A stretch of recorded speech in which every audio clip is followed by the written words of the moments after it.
Et bonjour à toutes et tous, vous êtes sur First Print, votre nouveau podcast comics préféré. Ça fait un mois qu'on s'est lancé maintenant et donc on est ravis d'être une nouvelle fois de retour parmi vous. Je vous avoue que là, vous nous écoutez un petit peu tous les 3 jours avec un nouveau format, une nouvelle émission. Et on est de retour pour un numéro Super Friends, votre format de discussion fleuve favori. Et comme on l'avait fait d'ailleurs pour notre numéro de lancement avec Mathieu Bablé, avec First Print, on s'est dit que les barrières, on les brise, on les déboîte complètement. Donc on est de nouveau réunis pour ne pas parler d'un projet de comics en tant que tel, c'est-à-dire que c'est une BD qui n'est pas faite aux États-Unis, qui est bien une production française, mais voilà, c'est un graphic novel ambitieux aux influences multiples. Et avec First Print, voilà, ce qu'on a envie, c'est en fait de parler, de mettre en avant cette nouvelle génération d'auteurs qui a été influencée par tous les styles de bande dessinée. Donc Astra Mortem, c'est le thème de notre émission et je suis hyper content d'avoir les 2 auteurs de cette BD qui a été lancée il y a peu de temps sur Ulule en financement participatif. J'anticipe déjà, même si là on est 3 semaines avant le lancement, non, 1 semaine avant le lancement, mais on va dire vas-y, ça cartonne. Alt 236, de son vrai nom, Quentin, tu es vidéaste spécialisé dans les imaginaires. Tu écris un bouquin sur le métal chez Gallimard. Tu as d'ailleurs fait aussi un projet plus artistique autour des couvertures de disques de métal. Tout à et fait. Donc là, c'est ton premier... Non, ce n'est pas ton premier bouquin, vraiment, ce que tu as écrit aussi sur Berserk chez Third Edition, mais là, c'est ta première BD, ton premier roman Première graphique. création, voilà, tout à fait. Voilà, donc Alt 236, bienvenue. Merci à toi. Avec ta voix grave, je sens que nos fans d'ASMR vont se régaler. Et la deuxième personne qui est présente avec nous aujourd'hui, vous l'avez déjà entendu de très très nombreuses fois sur les ondes avant de Comics Blog, c'est Monsieur Sullivan Roux. Alors oui, on le connaît en tant que rédacteur, on l'a connu en tant qu'éditeur, mais là voilà, c'est une nouvelle facette de lui qui se dévoile, c'est l'homme qui en a plein sous le bonnet. Sullivan, salut. Salut Arnaud. Donc voilà, alors j'ai envie de vous poser une première question pour démarrer. Tout d'abord, puisque First Print a un peu une envie d'accessibilité, alors on imagine que votre fanbase, quand ils verront vos noms tagués sur le partage, va se précipiter, vous connaissent déjà, mais quand même, Alt, tout le monde ne te connaît pas forcément, et oui, c'est possible. Est-ce que tu peux un peu nous dire qui tu es, ce que tu fais dans la vie, même si je t'ai fait un bref résumé avant? Eh ben ouais, écoute, en 2 mots, moi j'ai fait les Beaux-Arts à la base en fait. Donc c'est vraiment en 2 mots, du coup, c'est incroyable. Voilà, c'est 2 mots, je vais m'arrêter là. Non, et du coup après j'ai eu 10-12 ans de galère parce que bon voilà, les Beaux-Arts c'est pas un diplôme qui emmène vraiment quelque part, mais je savais que je voulais créer. Simplement, voilà, j'avais envie de me frotter à d'autres médiums, peut-être que celui de peintre, parce que du coup, donc je suis rentré en peinture et sorti en vidéo. Après, il y a eu un peu 10 ans à essayer de faire du graphisme, de manger, quoi, en fait, en essayant de faire quand même un peu de trucs créatifs. Et en fait, un peu comme un chant du cygne, avant peut-être de lâcher prise après 10 ans, je me suis dit, tiens, si je faisais un CV pour Mad Movies sous forme de vidéo, enfin Mad Movies ou autre chose, c'était l'époque des pure players, tu vois, où il y avait peut-être, et je me suis dit, je suis excellent en rien, mais je suis un peu bon en plein de petits trucs, et si je faisais quelque chose qui réunissait tout ça, donc en fait la vidéo elle est un peu partie de ça, je fais de la voix off, je fais un peu mes musiques, je fais du montage, je fais de l'écriture et tout, donc je me suis dit tiens, je me voyais pas du tout youtubeur, hein, c'était vraiment plus déjà me tester moi à faire un truc tout seul qui me plaise, dans lequel je me retrouve, et puis de l'envoyer à des gens en disant voilà un peu tout ce que je sais faire, sauf qu'évidemment dès la vidéo 2 je me suis rendu compte que dès la vidéo numéro 2 je me suis rendu compte que c'était vraiment quelque chose en fait qui me passionnait beaucoup plus que prévu. Et au bout d'1 an, ça a commencé à marcher grâce à des partages, etc. Et après, je me suis lancé, j'ai arrêté mon taf, je me suis lancé corps et âme là-dedans.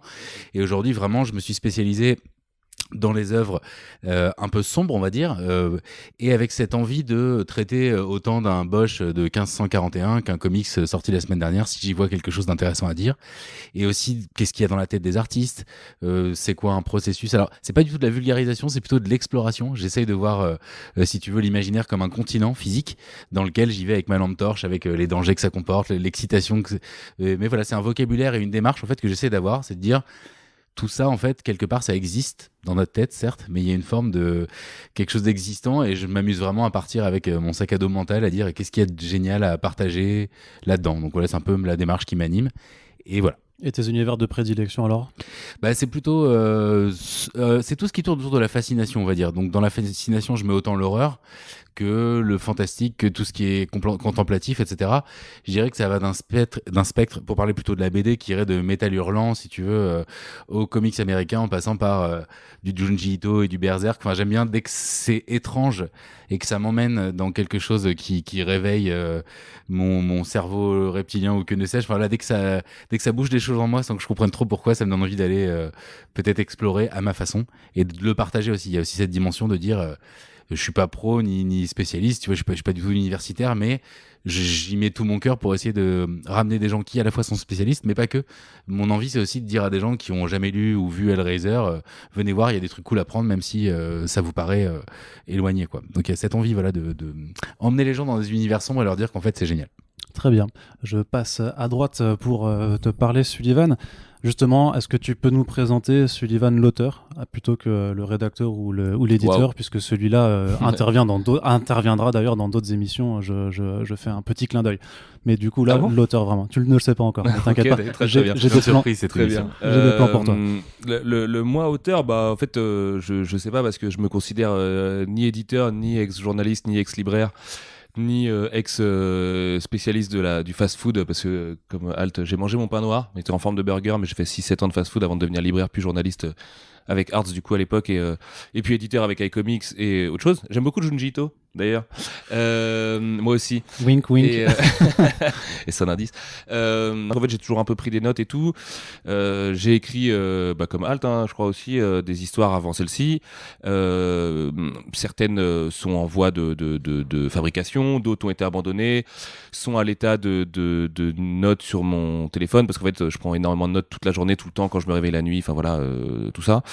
Et est venu enfin non, peut-être pas parler d'Astra tout de suite, mais moi je me sens pas scénariste, tu vois, particulièrement. Je crois que je suis un peu comme Alt, explorateur. Alors moi je dirais plus de la noosphère, tu vois, mais vraiment ce qui est des idées, du coup ce monde des idées qui moi aussi est quasiment physique dans ma tête, où tous les auteurs que j'ai lus, parce que mon vrai kiff c'est de lire les autres surtout, ont placé des idées dont je m'inspire pour plein de trucs, pour plein de projets très très différents. Des fois ça va être de l'imaginaire, des fois ça va être de la litté blanche, parce que par exemple en ce moment je tripe à écrire des nouvelles qui ont absolument rien à voir avec de la dark fantasy ou de la science-fiction ou quoi qu'est-ce, et encore moins du cosmique. Ouais, ça s'est fait assez naturellement. Je sais pas, je me suis pas tellement frustré avant de me lancer. En fait, j'ai pas ressenti le truc de oh non, il faut absolument que je sois auteur, mais du coup je suis éditeur, alors je peux pas. Ou quand j'étais journaliste, il faut que je devienne éditeur et tout. Je trouve que, enfin, en tout cas, dans ma tête, ça suit un chemin assez naturel. Et c'est surtout, je suis arrivé à une période de ma vie où très fatigué, tout ça, malgré mon âge pas si grand, j'ai envie de créer des trucs qui me font plaisir. Qui compte, ce serait super cool si les gens pouvaient le recevoir comme ça, mais vraiment, c'est surtout créer avec mes amis, des gens que je respecte. Alt est quelqu'un que je respecte infiniment. Que ce soit, on s'est rencontrés les premières fois autour du bouquin Berserk, et puis on a beaucoup parlé de Beksinski par exemple, qui est une référence qu'on a en commun. De Giger, beaucoup. De Giger aussi, et c'est un indice. Et voilà, en fait, toutes mes démarches, que ce soit une BD avec Alt aujourd'hui, qui est un roman graphique de 300 pages en noir et blanc, un truc qui est un peu finançable que via Ulule, ça n'a rien à voir avec une BD que je peux faire de SF antique, qui est du 120 pages, dans une maison d'édition bien connue, ou une série télé, par exemple, ou tu vois, de genre de trucs. Et voilà, je vivote. Après, la chance que j'ai de connaître un peu les coulisses via mon métier d'éditeur fait que c'est quand même super pratique pour les besoins de ce projet. Donc j'ai un peu les deux casquettes du truc, même si je sais que c'est inévitable que les gens pensent que je sois l'éditeur de Astra Mortem et que ce soit la BD de Alt, et c'est pas grave, tu vois, pas du tout.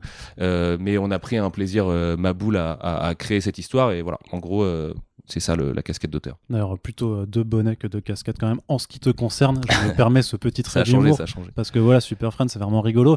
Mais on est quand même là pour parler de choses sérieuses quand même. Votre rencontre, justement, c'était autour de Berserk. Vous vous connaissez un petit peu avant. Tu l'as découvert comment? Par sa vidéo sur Hellraiser ou Bloodborne, par exemple Le vrai truc marrant, c'est que moi, j'avais repéré son taf assez tôt par rapport à l'explosion que tu as eu de popularité derrière, et je me souviens de l'avoir partagé à l'époque à des gens comme Phenom par ailleurs, et d'autres gens qui sont un peu des phares pour moi de la pop culture et qui ont des âges vraiment divers et tout, ou Patrick Giger du Lunique, que je salue bien et qui d'ailleurs du coup techniquement aussi coédite Astra Mortem, parce que c'est mon associé sur Wenning Publishing, la toute petite structure d'édition qui va pousser le projet.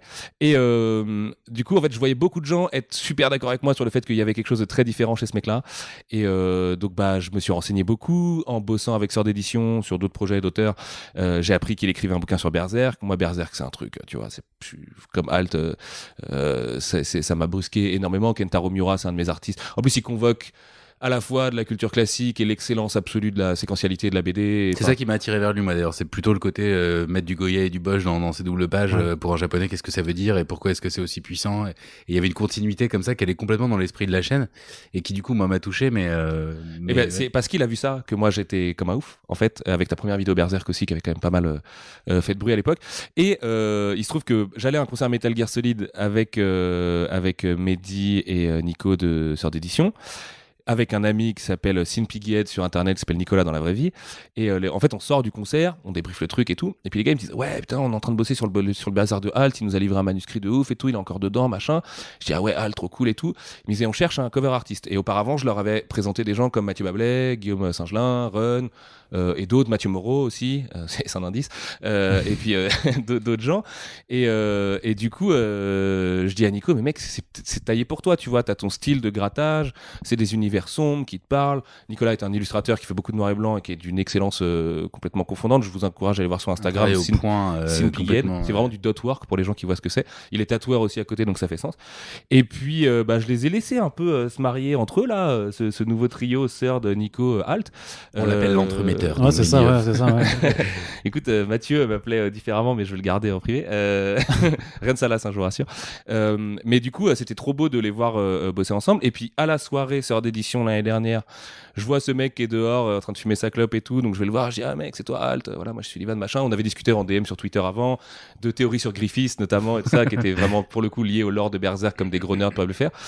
Et puis direct ça a cliqué, je crois. Bah oui, on s'est kiffé direct, on a parlé 2 heures et c'était trop bien. Voilà, et après j'ai on a passé ma soirée à fumer des clopes devant le bar, voilà, avec Sullivan. Et c'est vrai, pendant que le PSG se faisait éliminer honteusement alors qu'il en a rien à branler du foot et qu'il me voyait au 36e dessous.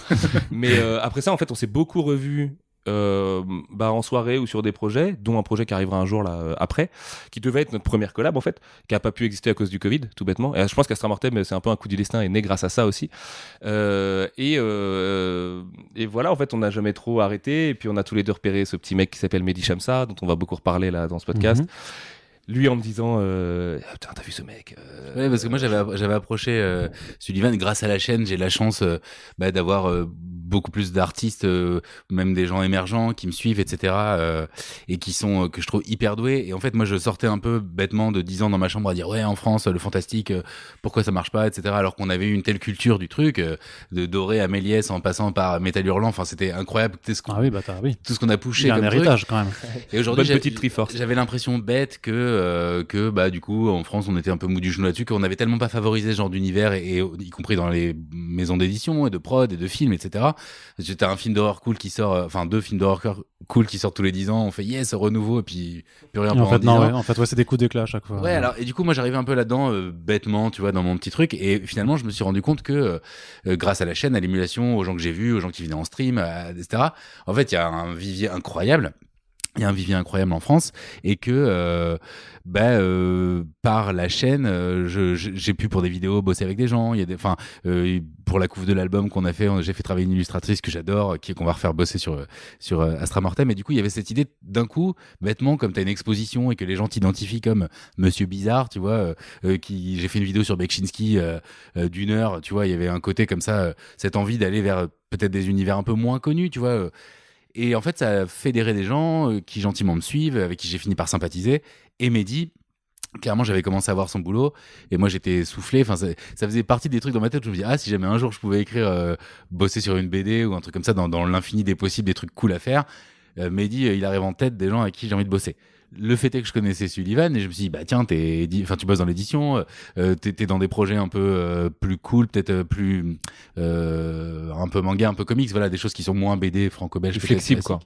Et du coup, je me suis dit, tu t'as repéré ce gars-là, il me fait ouais grave, je suis dessus dans le sens. Mais alors de ce que je comprends bien, donc c'est la découverte d'un artiste qui monte le projet. Et c'est-à-dire que l'histoire qu'on a écrite, elle est aussi pour Mehdi, ouais. Mais pour Mehdi, disons que nous on avait très envie de faire quelque chose. Simplement, en fait, c'est Sullivan qui pendant le Covid s'est dit mais attends, j'ai Alt qui est chaud, moi je suis trop chaud. Il y a Mehdi qui est super chaud et qu'on adore tous les deux. Exactement comme ça que ça s'est passé. Il y a une petite filouterie là-dedans. Ah bah bravo, j'en apprends. Si je peux me permettre. Alors c'est l'instant filouterie avec Sullivan. Je crois que tu le sais, Quentin. Mais en gros, donc quand on parle de tous les deux avoir repéré Mehdi, c'est vraiment avant. C'est genre l'été 2019 et puis l'automne 2019 quand on se voit dans le petit appart tous les deux et tout ça. Sachant qu'il y a quand même un troisième luron dans l'histoire, puisque l'autre projet avorté ou en tout cas repoussé sur lequel on devait bosser auparavant impliquait un troisième mec qui lui par ailleurs va aussi bosser sur Astra Mortem, qui est Maxwell. Et je pense que Maxwell est important à cet endroit-là. Parce qu'en fait Maxwell... Donc juste Maxwell donc, qui est aussi un vidéaste spécialisé dans le métal et avec qui tu as collaboré. C'est dans des vidéos, il y avait quelque chose comme ça de très... fort et en fait c'est la connexion nantaise, il y a une question de mafia dans tout ça évidemment. J'allais y venir. Tous ces gens-là viennent de Nantes. L'histoire. C'est pour ça qu'on l'appelle pas l'entremetteur mais le parrain ou un truc. Mais non mais moi je Nantais, pour rien. On l'appelle le Moi j'ai juste de la chance je crois dans ma vie d'être là au bon moment, au bon endroit, au bon moment et d'avoir rencontré des personnes formidables. Mais c'est vrai que j'ai une chance fabuleuse puisque Maxwell donc de Two Guys One TV est un copain de mes années lycée. En fait, et mon meilleur ami d'enfance était son meilleur pote au lycée. Donc eux étaient à Nantes, moi j'étais un peu en dehors. Et Maxwell, c'était une tête du métal depuis qu'il a 16 ans. Il avait son émission de radio et tout. Donc là, on est bien avant Two Guys et tout ça. Enfin, tu vois, même YouTube, ça n'existait pas. Les YouTubers n'existaient pas. Et moi, Maxwell, je le croisais dans des concerts. Donc forcément, t'as 16 ans, tu vois, voilà, tu vas te capter, machin. Il se trouve qu'en fait, on a une bande de potes d'une vingtaine de personnes qui se forment à Nantes, avec qui j'ai passé tout le début de ma vingtaine et toute la fin de ma dizaine du coup, dans lequel il y a des gens comme Regarde les hommes tombés par exemple, qui se sont formés, et puis les moult groupes qu'ils ont montés tous de hardcore et autres à l'époque. Et moi, Maxwell, ça faisait des années qu'on voulait bosser ensemble. Quand il a monté Hands Up, moi, je venais de monter Arts, et donc je lui avais donné des conseils pour le côté structurel et purement comptable du truc, et puis comment gérer un site d'actu, les gens qui vont écrire dessus et tout ça. Et en fait, avec Maxwell, ça fait des années qu'on se tournait autour. Enfin, on était vraiment potes et tout, hein, tu vois, dans la vie, mais on n'arrivait pas à collab ensemble. Et puis on joue au Magic ensemble et d'autres conneries, tu vois, avec Flavien que je salue bien, qui est aussi impliqué dans Astra Mortem. Là, c'est pour le coup vraiment une mafia, comme Fortifem d'ailleurs. Il se trouve que je capte par des indices Twitter, des replies que vous faites et tout, que vous connaissez, mais que vous vous approchez et tout. Et je me dis, mais attends, c'est trop bien, parce que moi, les univers artistiques de Alt, ils me bottent, et les univers musicaux de Maxwell, ils me bottent, sans être ni un expert comme Alt dans l'un, ni un expert comme Maxwell dans l'autre. Et du coup, je les vois se rencontrer. Après, je leur dis, bah attendez, les mecs, faut qu'on se voit tous les trois et tout ça. De là naît l'autre projet, le fameux. Et puis, c'est la soirée où on était tous les trois, où tu me parles de Mehdi, et on montre à Maxwell les dessins de Mehdi, où lui-même, qui est moins dans la BD et moins dans le pictural que nous, à l'inverse, nous dit ouais, le mec il est trop fort et tout. Et puis il se trouvait que moi Mehdi, je l'avais DM 2 semaines avant, et puis je disais ouais mec, t'as vraiment un style extraordinaire. Kiyun fait un tremplin manga.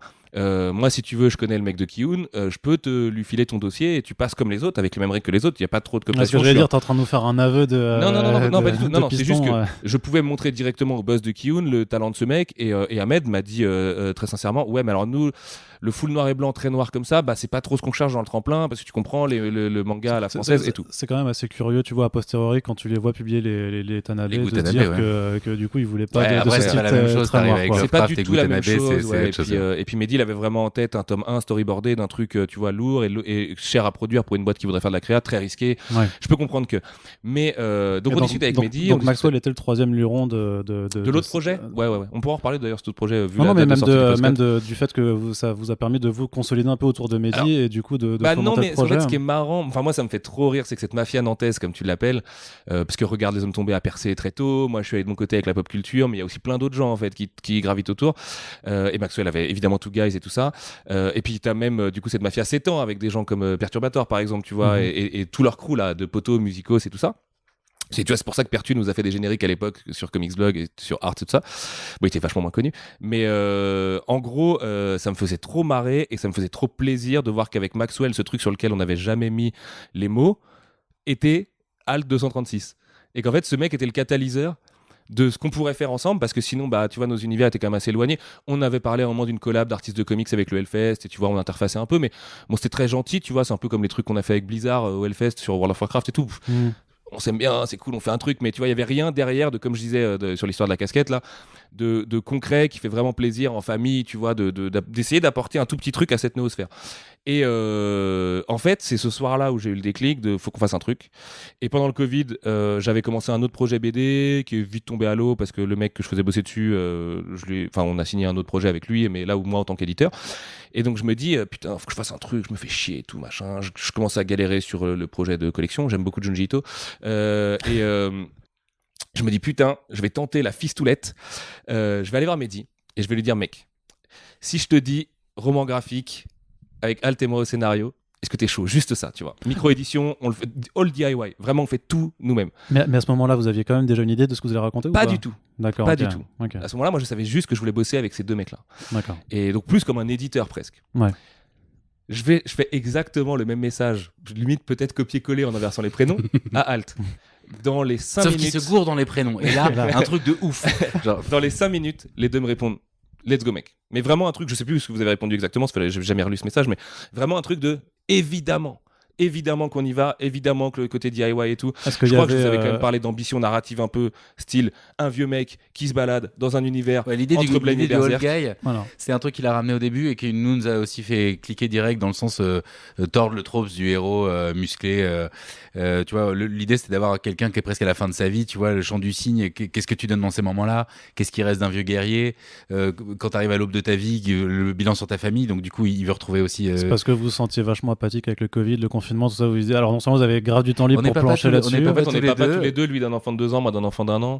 Donc peut-être que on s'est pas figuré comme ça, mais pas dit, mais ouais. C'est-à-dire qu'au bout de 2 ans de paternité, vous en êtes déjà à vous poser la question de merde, qu'est-ce qui va rester de moi après la mort? Tu poses la question au bout de 2 jours en fait. Ça va être de pire en pire. Non, mais je sais pas, ça va de mieux en mieux à l'inverse. Au-delà de ça, il y a aussi, je pense, des choses autour de la transmission, des choses autour de... même, je pense, au-delà même du fait d'avoir des enfants, le fait d'avoir des enfants t'interroge sur le fait d'avoir été un enfant. Tu revois tes parents différemment, en fait. Du coup, tu te dis, ah ouais, en fait, ce que je prenais pour tel ou tel truc, bah, maintenant que moi je le vis, tu vois, du coup, je ressens quelque chose de différent. Donc, en fait, je pense qu'il y avait... c'est pas le centre du truc, c'est le moteur de ce personnage-là principal au début de la BD, mais on vous révèle pas parce qu'il va y avoir des trucs, en fait, où le sol va s'effondrer sous ses pieds et sous ceux du lecteur, j'espère. Mais du coup, voilà, on part sur cette idée de voilà, d'un homme au bout de sa vie. Donc le Old Guy, c'était vraiment le truc sur lequel il nous a branché. Et... Old Man, quelqu'un, dans un univers à la Tsutomu Nihei, avec vraiment le gigantisme architectural et presque brutaliste, même si Nihei n'est pas tout à fait brutaliste, mais... Et un mec qui se balade, tu vois, l'idée d'une espèce de... transhumance, ouais, d'un personnage. Ouais, une transhumance crépusculaire, quoi, en gros. Et je leur ai dit, venez, on se démerde avec ça. Et en fait, ce qui est charmé, c'est que Alt est quelqu'un d'extrêmement organisé au niveau du travail, qui a des process... Alors, j'ai pas ce sentiment-là de mon côté, mais ça fait plaisir. Ouais, mais tout le monde le dit, donc normalement, tu le crois. En gros, Alt, il est arrivé en disant, les mecs, on se fait un Discord, tac, tac, tac, on se fait des références, des moodboards, on discute. Et comme c'était le confinement, on était chez nous. Donc en fait, moi, pendant que je faisais mes contrats et mes négos, en fait, on était sur Discord et on discutait un peu du projet en même temps. Et puis on se balançait des idées chacun. Mehdi dessinait en direct et nous balançait des trucs. On faisait des réunions pendant la sieste de mon fils que je gardais tout seul à la maison. Tu vois, il y avait toute une économie de Covid.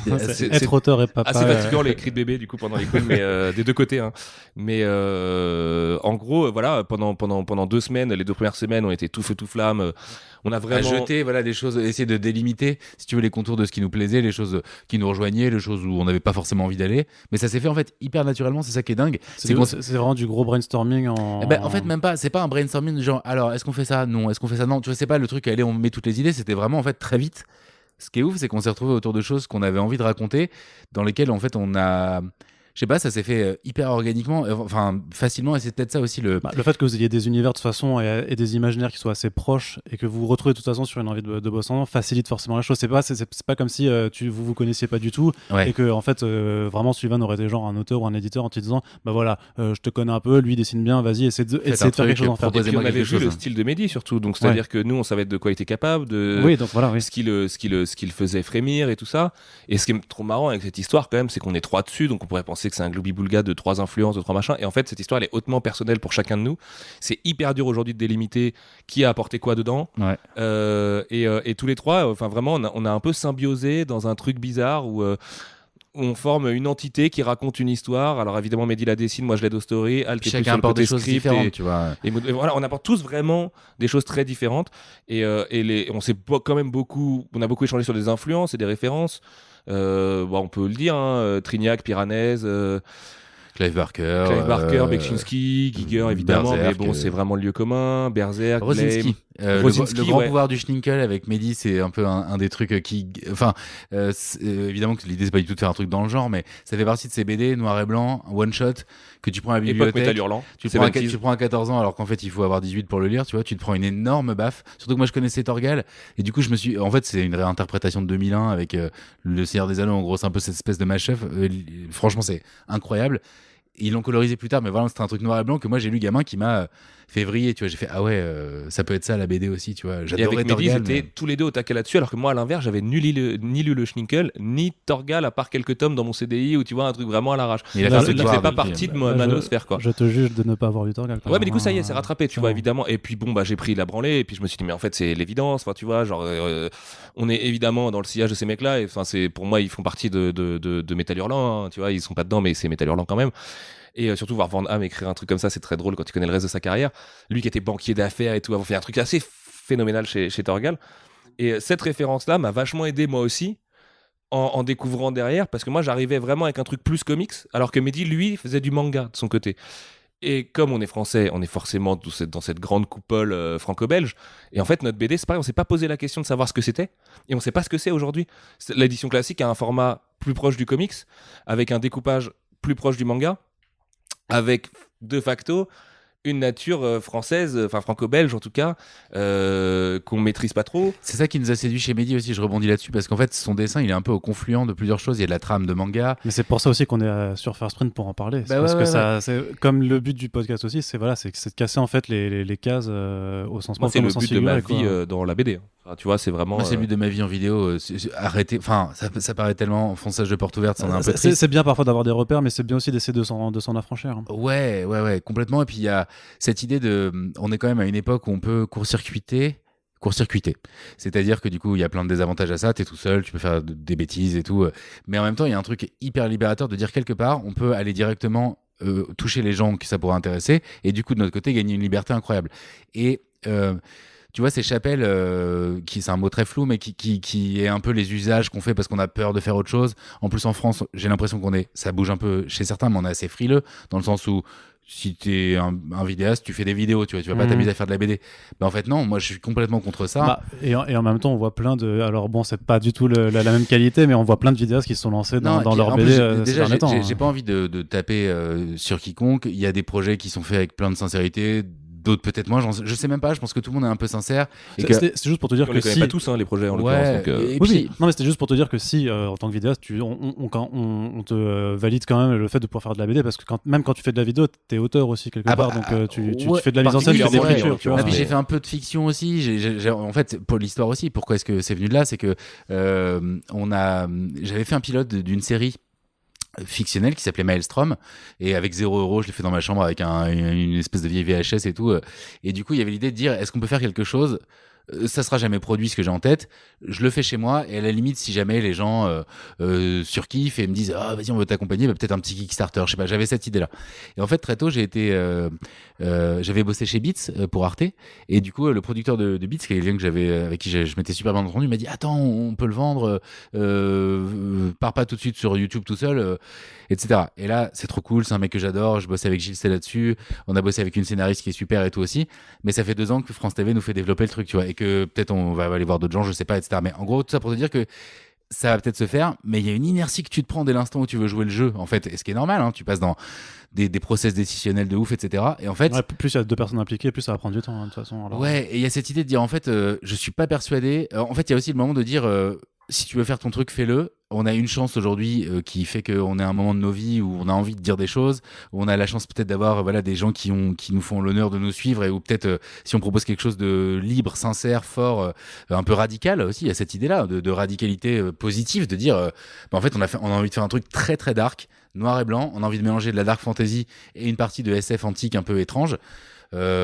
Sur 300 pages, sur un truc où on va aborder des thématiques qui nous font rêver, avec un découpage qui nous est propre et tout, donc c'est très effrayant et en même temps hyper libérateur de dire on court-circuite. Et après voilà, et puis l'ambition c'est aucunement de, tu sais, pour revenir à un peu ce qu'on disait avant, de prendre la position de on est ce truc hybride, donc on a un alignement avant-gardiste, machin et tout. Ah non, pas du tout. Nous, on pas se du fait tout. juste kiffer. Moi, je viens de la pop culture, je le revendique à mort. Alt a beaucoup plus de connaissances que moi en art classique et tout, mais on se rejoint sur des trucs très pop culturels. Moi, je pense que la pop culture, c'est le meilleur bateau pirate pour les idées, tu vois, juste et pour les démocratiser auprès de tout le monde. Et cette volonté de créer avec des gens que j'aime, pour des gens que j'aime, tu vois, c'était vraiment fondateur. Et je pense que chez nous trois, c'était le cas.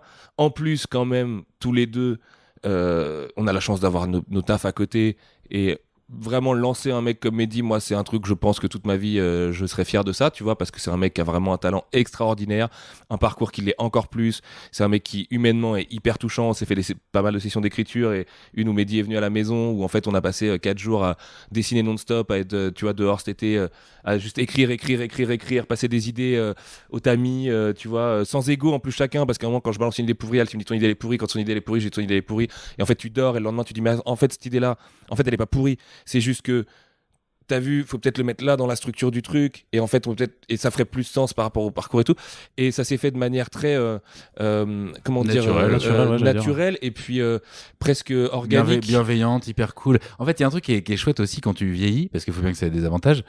C'est que moi là j'arrive sur 40 ans et du coup en fait, c'est un des trucs que j'ai appris avec tous les projets, les gens avec qui j'ai bossé, etc., c'est que c'est dur de bosser en groupe, mais que si tu y arrives, c'est chambé.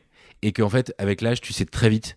Genre, en 2 heures de discussion, moi je sais très bien s'il y a des gens avec qui, si c'est des gens avec qui ça va bien se passer, s'il y a une super énergie, ou si ça va être compliqué en fait. Et tu le sais tout de suite. Genre, plus t'avances dans un métier, alors je suis pas spécialiste de rien, mais j'en ai fait des projets qui n'ont pas marché, tu vois. J'en ai fait tellement en fait. C'est ça qui fait qu'aujourd'hui peut-être je suis heureux, je me donne à fond, c'est que j'en ai chié vraiment et que j'ai foiré beaucoup de trucs. Avant d'avoir un petit peu d'exposition, tu vois, t'es tout seul, personne t'attend, t'as pas de contact, bah, comme tout le monde en fait, tu vois. Et du coup, là, il y a cette idée de puisqu'on a une petite fenêtre, qu'on a qu'une vie, qu'on a une énergie de dingue et qu'on a envie de raconter des trucs, bah en fait, faisons-le. Ça marche pas. C'est ça l'avantage du Kickstarter, enfin du Ulule, c'est que, pardon, désolé pour Ulule, c'est que ils étaient là avant, désolé.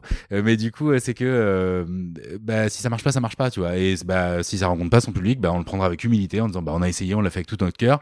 Mais au moins on va pas bosser 2 ans pour se dire bah ça a pas marché. Là, si les gens nous font confiance, on va donner toute notre énergie pour emmener Mehdi vers son destin, vers une BD que les gens vont kiffer et nous vers un truc dont on sera ultra fiers, quoi. et pour de vrai on est 3 dessus, mais on est 3 à se foutre à poil aussi, quoi, tu vois, et c'est effrayant. Là on Ça a sera 6 dans jours les de bonus lancer là. du Ulule, Oui, les photos à c'est poil. ça, c'est un des paliers. C'est le palier à 1 million d'euros. Les fameux ateliers d'écriture. Ce sera un calendrier entier. là là. Mehdi est mieux gaulé que nous, mais non, mais bah ouais, bon bref, pardon, j'ai perdu mon idée, mais C'est pas grave. Non, une petite parenthèse parce que voilà, ça fait déjà quelques minutes qu'on parle de ce projet. En fait, on parle d'influence, d'envie et d'énergie et un peu d'influence. On l'a même pas présenté. Mais on n'a même pas présenté le projet. Scandale. Alors, ce qui est vachement bien, par contre, c'est qu'une bonne partie de nos auditeurs, en fait, auront certainement eu vent de cette du projet, puisqu'on aura déjà parlé. On a dit, ouais, il y a un podcast qui puis la arrive page avec eux. Ulule sera en ligne, vous l'aurez Voilà. vu d'ici à écouter ce podcast, alors que nous, dans 6 jours, on lance, tout n'est pas encore tout à fait prêt.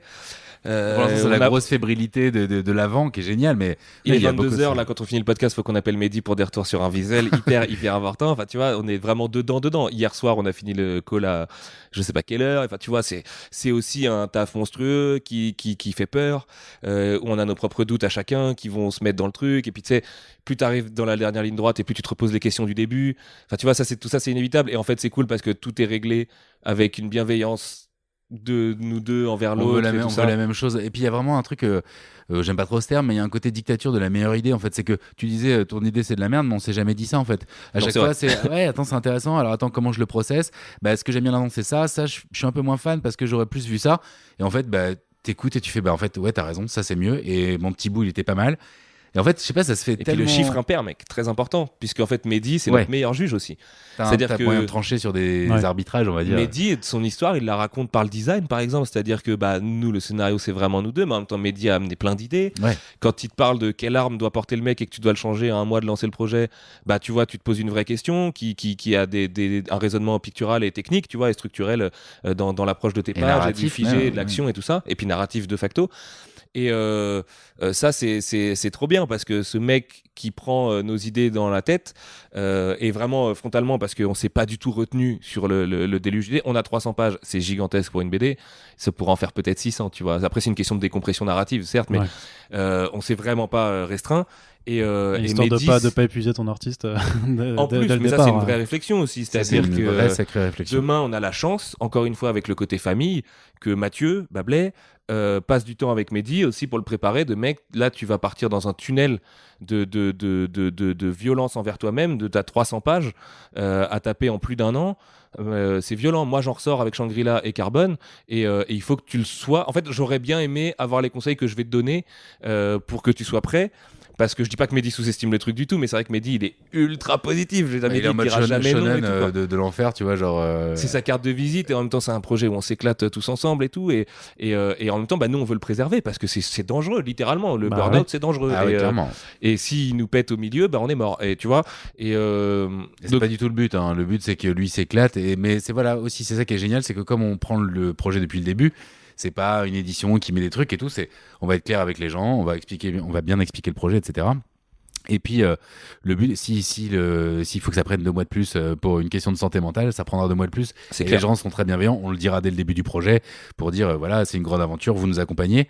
Mais on a la chance d'avoir aussi quand même, moi ce qui m'a beaucoup rassuré dans ce projet, c'est que clairement sans Sullivan je l'aurais pas fait, parce qu'il y a quand même une connaissance du milieu, une connaissance des prix, une connaissance de la fab, autant de trucs qui vont faire que je sais que l'objet va être beau, qu'il va être fait avec amour.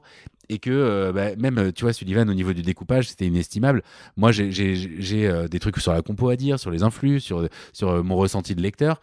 Mais Sullivan avec Mehdi, ils ont une discussion de découpage, de décompression qui est ultra technique que je peux pas avoir, tu vois. Et du coup, c'est ça qui est génial, c'est que je trouve qu'on apporte, On du apprend, moins en termes on de apprend à mythologie, du coup, au niveau des tropes, enfin toi tu t'y connais très bien aussi, mais on a une discussion où on va droit au but, tu vois, on est direct sur l'os à moelle de dire, j'adore ton idée, mais c'est juste ce trope là, il pose problème, ou alors comment est-ce qu'on le twist, tu vois, il y a vraiment des choses.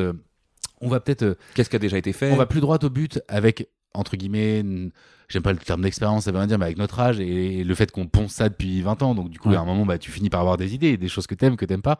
Et du coup, on est peut-être plus adulte et je pense qu'on aurait fait ça à 20 ans, on serait complètement perdu. Là, à 35-40. On pense être prêt. Ouais. Mehdi à 27, il est un petit peu plus jeune que nous. Mais c'est génial aussi pour son énergie, qui lui est dans une optique de sortir le premier truc et tout.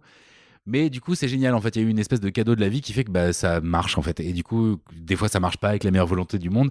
Et des fois, c'est le bonheur. Et là, vraiment, pour le coup, on s'éclate et ça nous met beaucoup d'énergie et de positivité vis-à-vis du truc. Alors qu'évidemment que ça fait peur, mais on en est à un moment aussi, on a envie d'être dans des trucs où il y a un vrai challenge, un vrai défi, une envie d'impressionner les gens, de leur Se faire casser un peu les plaisir. dents parce que l'échec, ça fait du bien.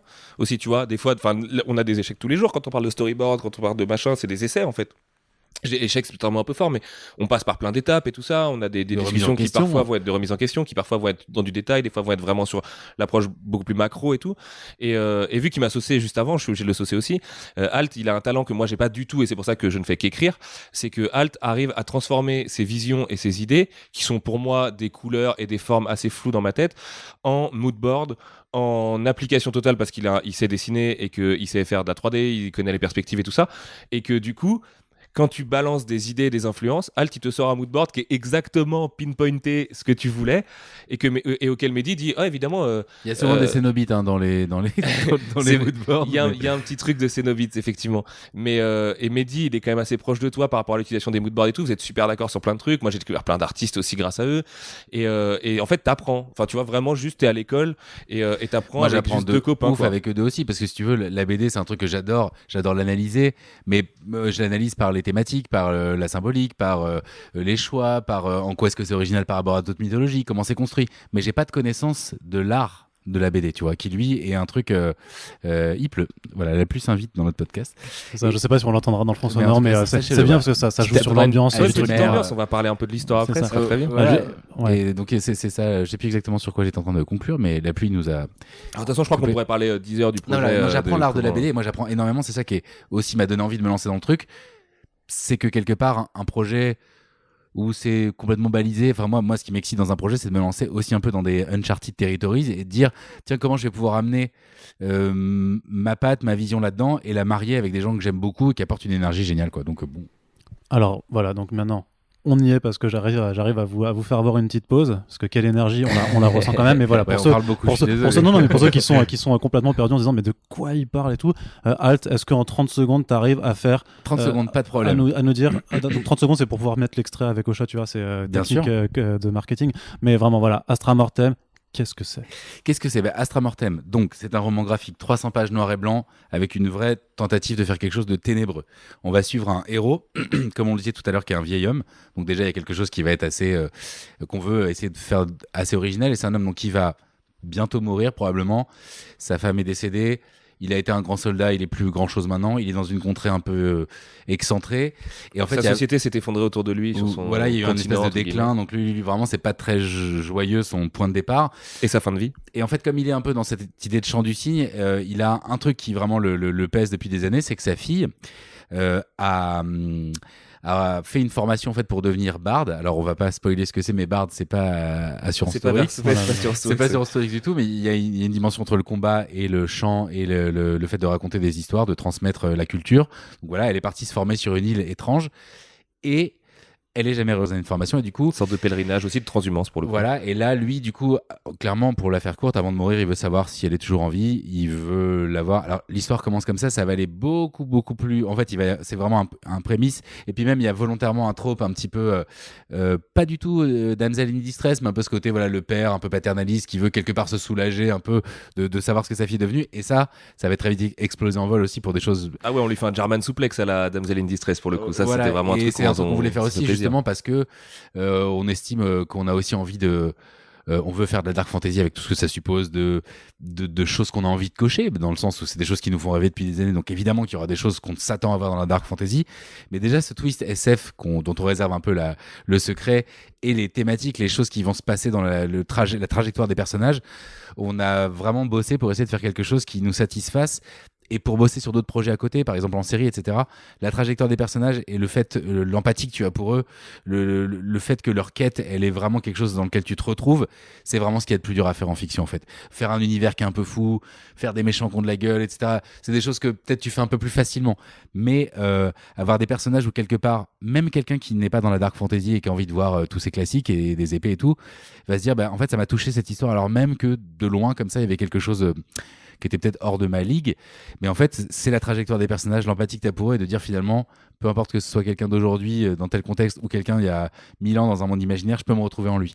Et ça, nous on est quand même hyper contents de la trajectoire des persos, et c'est peut-être le truc qui est le plus challengeant à faire en termes de narration, moi je trouve. Tu vois, c'est ça, parce que est-ce que votre envie c'est vraiment de raconter une histoire sur des personnages, ou c'est plutôt de développer un monde? Alors vous allez me dire c'est les deux, mais voilà, c'est à Et quel en plus, on moment... n'a pas la même affinité tous les deux là-dessus. et surtout que les Mais deux... à quel moment tu gères cet équilibre entre je veux parler de personnes et l'autre versant qui Et est dans je une veux faire session découvrir d'écriture, un univers. où Alt est venu chez moi, et avant ça on parlait justement du twist SF et tout, comment on l'amène, qu'est-ce qu'une cosmogonie, comment ça se crée. Moi le côté bip d'univers ça me fait chier en général, tu vois, les Moi, grandes j'adore. règles, faut devoir imaginer ce que c'est que la physique parce qu'il y a tel truc à changer, c'est relou. En même temps il y a des trucs tellement puissants dans l'univers et dans l'aspect cosmique que tu peux tordre des choses assez facilement et t'éclater vraiment que ça, comme le grand néant typiquement. Moi personnellement, je suis très très très attaché à notre personnage qui s'appelle Vander, on peut le dire, parce que de toute façon les gens le savent en ayant vu la page du livre. On vous dira pas que c'est un hommage à Shadow of the Colossus. Oui, parce que mais- c'est pas le cas. On a découvert en cours de route. Moi, je me suis fait une exégèse de Weda pendant ces derniers mois, et en fait, j'ai découvert que le héros de Shadow s'appelle Vander, mais son nom n'est jamais prononcé évidemment dans l'histoire. Et c'est évidemment lié à ce que ça suggère dans sa traduction américaine et tout ça. Et puis, je trouvais qu'il y avait un côté un peu prénom dark fantasy assez médiéval, ce qui est un trope qu'on utilise au départ. il y a un petit côté Christian Vander, batteur de Magma, il y avait plein de choses qui nous... En qui plus, fait- c'est vrai, on en avait parlé de ça aussi. Et surtout, il y avait cette idée. Alors j'ai perdu mon idée. C'était. Non, mais Ouais, Shadow, c'est quand même important parce que il y a cette idée que la première fois, les gens qui ont joué à Shadow of the Colossus savent de quoi je parle. C'est un jeu qui a changé complètement le paradigme. Moi, qui m'a fait voir la lumière dans les jeux vidéo. J'aimais beaucoup ça, comme tout le monde. Mais là, c'est là où je me suis dit, waouh, ça peut raconter des choses incroyables. Ça peut passer par une forme d'ascèse qui, en fait, déclenche une forme d'imaginaire encore plus fou. Donc, c'est pas du tout pour. on n'est pas là-dedans, nous, on n'est pas vraiment dans la cesse pour le coup. Mais Non, mais il y a cette idée de dire, on peut dire du gigantisme, quelque chose d'ultra profond avec un dépouillement. Il y avait cette idée de transhumance d'un héros dans un monde. Pour répondre à ta question sur les personnages, moi, ce que je trouve intéressant, c'est quand un personnage s'articule. Alors, ça paraît un peu évident, mais s'articule avec son univers dans le sens où il est le produit d'un monde dans lequel il a grandi, et ses actions ont une capacité à modifier ce monde dans lequel il est. C'est vraiment ce que Vander va vivre pour le coup. Il va être un peu un jouet du destin, mais en même temps, malgré lui, il va actionner des choses qui vont vraiment changer l'univers pour le coup. Ouais, et puis avec Vander, on est vraiment totalement dans l'enjeu intime, tu vois, que ce soit le fait de retrouver sa fille, effectivement, ce qu'il va découvrir du monde de son grand âge, d'une réalité qui lui était complètement cachée aujourd'hui, lui qui était un peu, tu vois, tête baissée dans la vie de son royaume et tout. Et ce qui est marrant aussi, c'est qu'on l'a pas dit, mais en fait, on le récupère pendant son voyage, c'est-à-dire qu'il y a une partie qui n'existera pas ou ailleurs, mais son voyage, ça fait quelques cycles qu'il est dedans, et il est presque arrivé à la réponse de ce qu'on suggère avec le synopsis par rapport à la disparition d'Elia, sa fille. Et après ça, nous, on va s'éclater. Ça, c'est le premier tiers. Et après, le deuxième et le troisième tiers. Tu ne peux pas en parler dans ce podcast parce que sinon. Je sais pas, on peut tourner autour. Ce que je peux te dire de manière certaine qu'on n'a pas dit, c'est que c'est 12 chapitres. C'est là aussi la raison pour laquelle il y a 12 morceaux sur la bande originale où on a invité tous les copains. Et que ces 12 chapitres sont vraiment bâtis sur une idée de voyage. En fait, nous, notre structure au départ a vraiment été sur le voyage. Et que on s'est rendu compte qu'il y avait des passages obligés un peu, mais qui n'étaient pas non plus forcés du tout. Mais c'est pour ça qu'il y aura une diversité de décors quand même assez gargantuesque. On voit qu'il y a un voyage pour le lecteur, un truc où vraiment ça t'emmène dans tout ce que justement un monde de dark fantasy est capable d'offrir en termes d'ambiance, de décor, surprise aussi, de changement de paradigme comme ça. Puis c'est un monde complètement ouf qui va s'ouvrir pour lui. Est-ce qu'il n'y a pas un risque de trop plein à convoquer trop d'influence et proposer trop? T'as pas peur de ça c'est le savant dosage qu'on a essayé de faire. Ouais. Mais ça pour le coup ça me fait pas peur parce qu'on a laissé plein de choses de côté. Et puis les inspi elles sont vraiment très légères. C'est quelqu'un qui connaîtra Beksinski verra 2-3 petits clins d'œil, mais c'est pas genre le gros argument market. Après, à l'heure où je veux dire les planches auront été présentées sur le Ulule, si c'est les mêmes que vous m'avez présenté avant d'enregistrer ce podcast, même en une dizaine de dessins, tu les vois les influences et tu vois qu'elles sont multiples. Donc justement, mais oui, c'est ça le truc, c'est que t'as capté le scaphandre, un peu Jules Verne et tout là. Bah bien sûr. Non, mais il y a c'est un savant dosage parce que moi je suis quelqu'un de très très attaché à la référence, mais quelqu'un qui peut aussi très vite lâcher le truc si c'est amené lourdement en fait. C'est un jeu qui est pour moi c'est un jeu dangereux la référence. Mais un artiste ne vient jamais de nulle part. Vous n'avez pas peur de convoquer un effet Ready Player One quoi? Pas du tout. Ça a été un anti-exemple de ouf. Tu vois, clairement, on est très fâchés contre ce film. Dans les choses qui. Moi, j'ai bien aimé la scène de Shining, mais c'est tout. Le reste, je trouve qu'il est justement, il a pêché par ce que tu dis. Un côté beaucoup. L'excès de référence, quoi. L'effet de convocation. Je vais citer Bastien Yves, même s'il faut pas trop faire ça dans la vie. Il y a un peu pas chez nous, mais avec Lassman, lui, c'est ce qu'il dit. Il y a une tentative de mettre fin à la pop culture. Et moi, tu vois, le côté pop culture, méta, autoréférentiel et tout, j'en ai plein le cul, vraiment. Et je crois qu'on n'est pas dedans du tout. En tout cas, j'espère, parce que ça m'aurait vraiment embêté. On est dans la dark arts culture, tu vois, c'est un peu différent. Plutôt, c'est ça. Si tu auras plus de chance de voir du Goya que du Star Wars dans la BD, tu vois. C'est ça l'idée. Ouais, complètement. Ouais, puis même, non, mais je crois on n'a rien extrait ailleurs. Donc il n'y aura pas de vaisseaux spatiaux qui tirent des lasers? Bah non, typiquement, on est de la SF, mais pas du tout des vaisseaux. Il y a des vaisseaux lasers, spatiaux, mais pas de laser. Et du coup, vous les avez déjà vus? Le vaisseau spatial, vous l'avez peut-être même déjà vu, mais vous ne le savez pas. Enfin, du coup, il y a cette idée de. Moi, je suis un énorme fan de TV Tropes. Donc, pour celles et ceux qui connaissent pas, TV Tropes, c'est un site. Meilleur site. C'est un site qui est né avec Buffy contre les vampires, si je me trompe pas. C'est des fans qui ont voulu essayer d'extraire tous les motifs narratifs. Dire, tiens, Buffy qui, du coup, s'engueule avec son père et se rabiboche au bout de 2 jours, c'est un truc qu'on a vu dans plein de films. Donc c'est un motif. Ils ont appelé ça des tropes. Et en fait, je sais pas, comme avec Internet, à chaque fois ça a complètement explosé. Aujourd'hui, il y a des milliers et des milliers de pages sur toutes les œuvres de la fiction. Et ce qui est ultra flippant, c'est qu'ils s'arrêtent pas aux films et aux séries. Ça va jusqu'aux livres dont vous êtes le héros, aux comics, aux mangas. Ouais. Et à chaque fois, ils ont une manière qui m'a fait voir la pop culture de façon différente. En fait, comme une espèce de matrice avec plein de choses qui vibrent dans tous les sens. Plutôt que de dire oh j'ai mis Mario trop cool, pour moi c'est pas ça la pop culture, c'est en fait un espèce de tissu incroyable. Enfin si, c'est une partie de la pop culture, mais c'est quelque part son côté plus... Il y a différents niveaux de l'écriture aussi. Voilà, mais c'est le côté un peu tarte à la crème de dire vous voulez voir des trucs, on vous les a mis. Enfin moi on n'est pas du tout dans cette démarche là. On sert pas du tout. Il y a pas de fan service en fait. Voilà. C'est-à-dire alors que question un peu trollesque, mais je veux dire que quand vous allez vendre le projet, puisque de toute façon vous l'aurez déjà vendu quand le podcast sort, mais je veux dire ce que vous allez faire alors c'est Berserk X, Lovecraft X, machin. On a dit, c'est pas encore définitif, mais pour l'instant c'est un roman graphique de Dark Fantasy cosmique. Par contre, mais vous avez pas peur que par ce genre d'appellation de gens justement par exemple avec d'autres médias, par contre que vraiment pour pitcher le projet on va vous dire imaginez Jules Verne non parce que Quentin était complètement obnubilé à l'idée de ne pas ressembler à Berserk pendant toutes les premières phases d'écriture et c'est une évidence, parce que c'est une référence tellement évidente chez tous les trois que justement on voulait faire gaffe à pas déjà tu vas pas t'amuser. Enfin, en fait, c'est un rapport avec l'inspiration et les maîtres que tu as, dans lequel on est genre mais au degré 1000 de l'humilité, c'est-à-dire on n'est rien, clair. on a tout à prouver, mais en même temps, dans la vie, t'avances évidemment avec des modèles, des gens. Moi, clairement, toute la clique Métal Hurlant, je l'ai pas vécu, je suis un peu trop jeune, je suis passé un peu après, mais clairement, c'est des gens où dans ta vie où tu grandis, tu dis c'est des gens dont j'ai envie de récupérer une forme d'énergie, voilà, où il y a eu une étincelle là-dedans qui me parle, et évidemment qu'on fera quelque chose de complètement différent, mais si on pouvait retrouver cette espèce de en tout cas dans notre alchimie à nous, hein, c'est pas du tout une vision sur le marché, mais dans notre alchimie à nous, si on pouvait essayer de générer ce genre voilà de passé qui a vraiment changé les choses, c'est ce qu'on veut essayer de faire.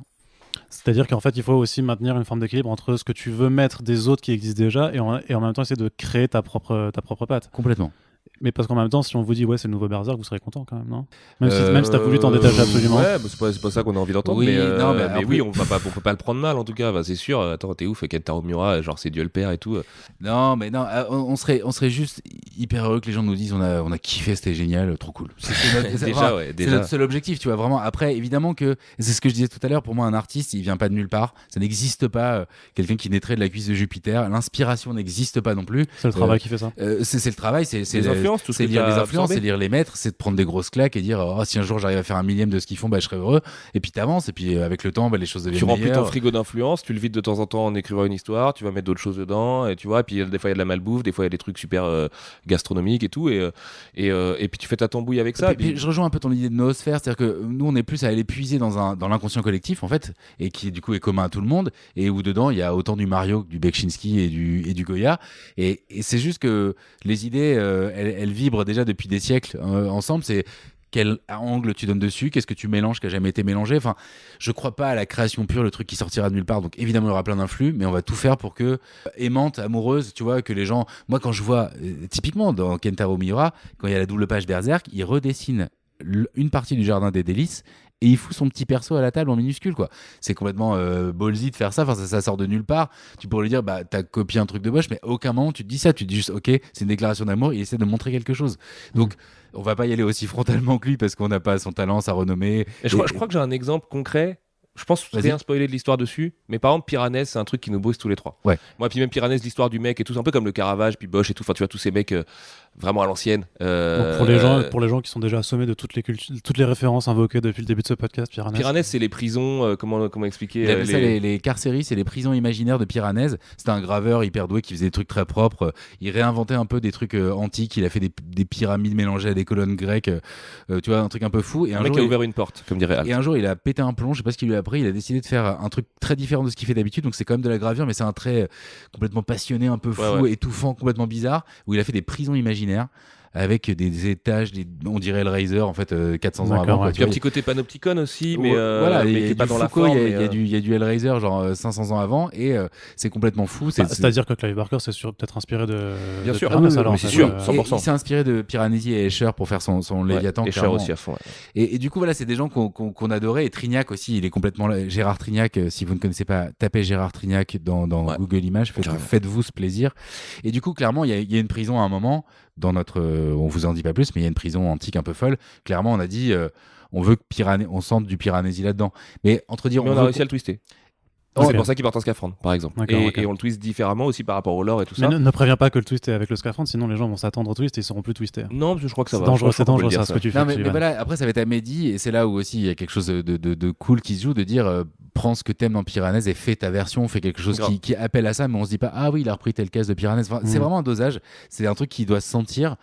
Et je pense qu'on est suffisamment critique, nous, et suffisamment justement dans un rapport où on en a tellement bouffé qu'à un moment, on a un peu envie de dire et si on allait vers des choses un peu plus, un peu moins visitées. Enfin, il y a aussi cette idée. Enfin, moi, j'ai du mal avec l'idée qu'on pourrait créer quelque chose sans au moins un tout petit peu avoir l'envie de faire un truc qui te donne l'impression d'innover à ta microscopie. Et puis après, 20 ans après, tu te rends compte que tu n'as rien innové, qu'il y a déjà plein de gens qui l'ont fait. Mais au moins, dans ta tête, tu as eu cette démarche de dire là, j'ai l'impression que je me fais plaisir, que je me surprends. Et du coup, c'est quand même le meilleur moyen de surprendre les gens qui vont te lire, en fait. Du coup, en parlant de surprise, et ce sera une des dernières questions pour conclure cette émission.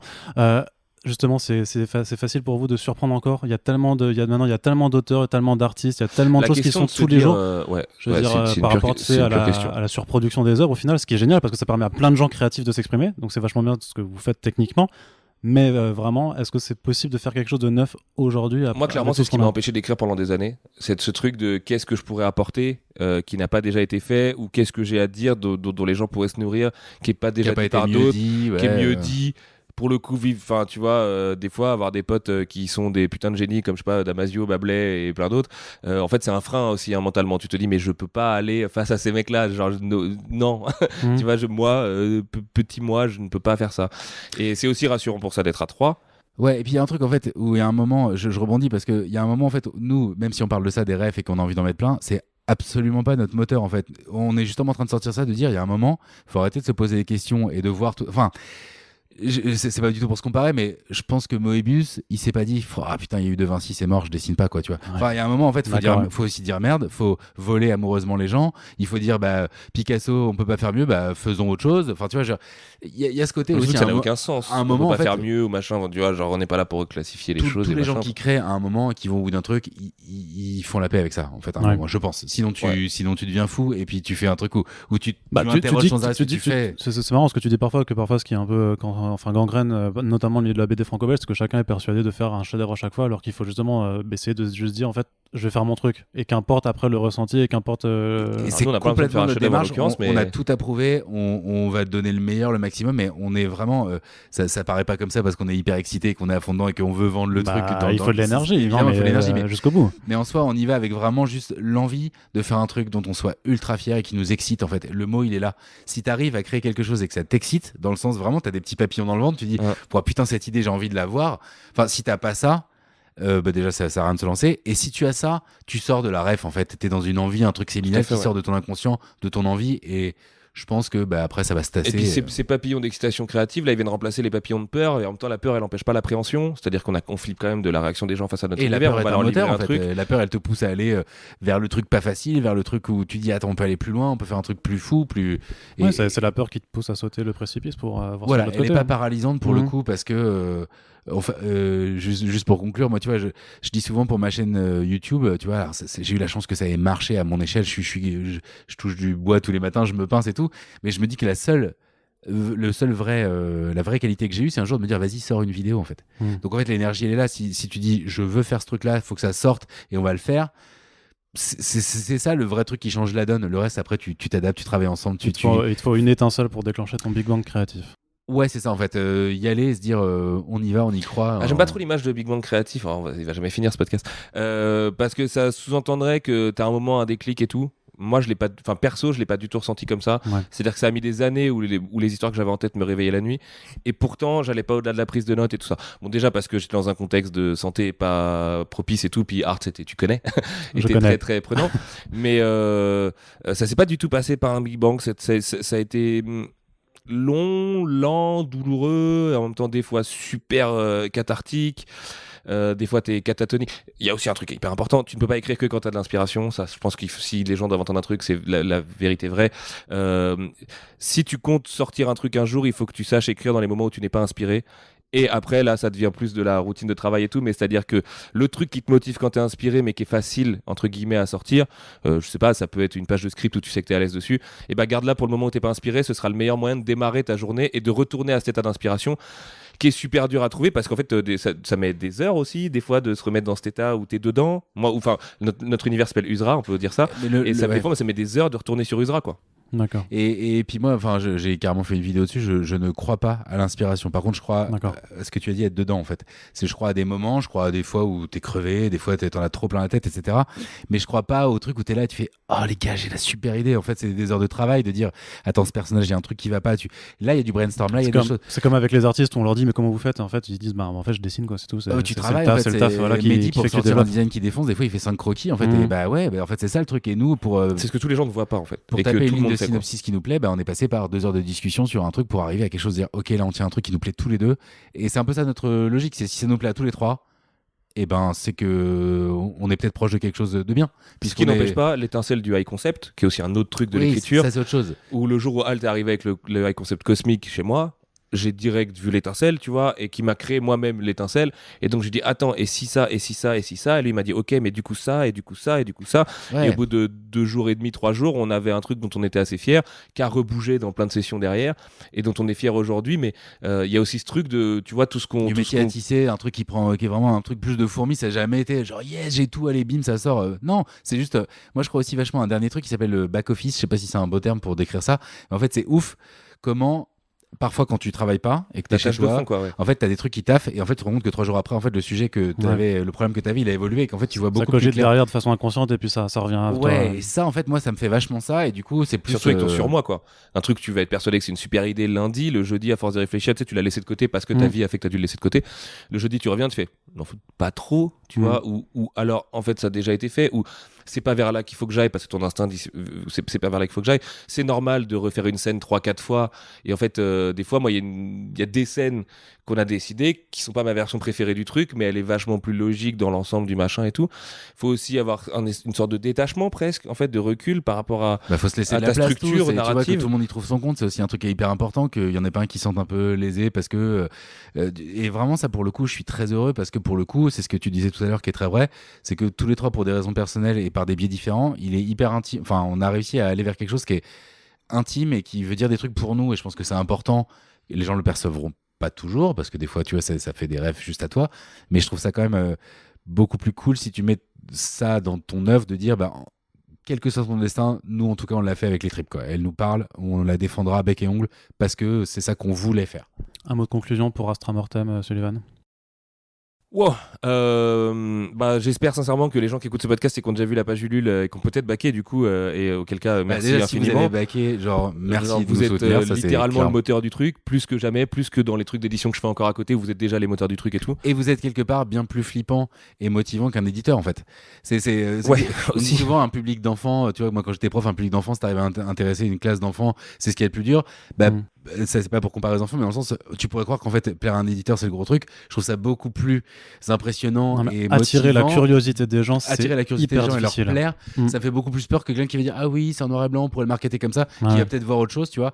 Là clairement se faire ça peut paraître une facilité, mais en fait il y a aussi une forme de complexité de dire on va aller directement aux gens, ils nous ont donné les clés là-dessus et ils attendent quelque chose qui va leur dire j'ai eu raison de vous accompagner sur ce beau projet quoi. Et puis si on vous a déjà crocheté, si on vous a déjà hooké avec le peu que vous avez vu de la BD et tout ça, et puis avec tout ce que vous suggérez, n'hésitez pas déjà à faire vivre le truc, que ce soit sur le Discord officiel de Astra Mortem en mettant vos théories, vos machins.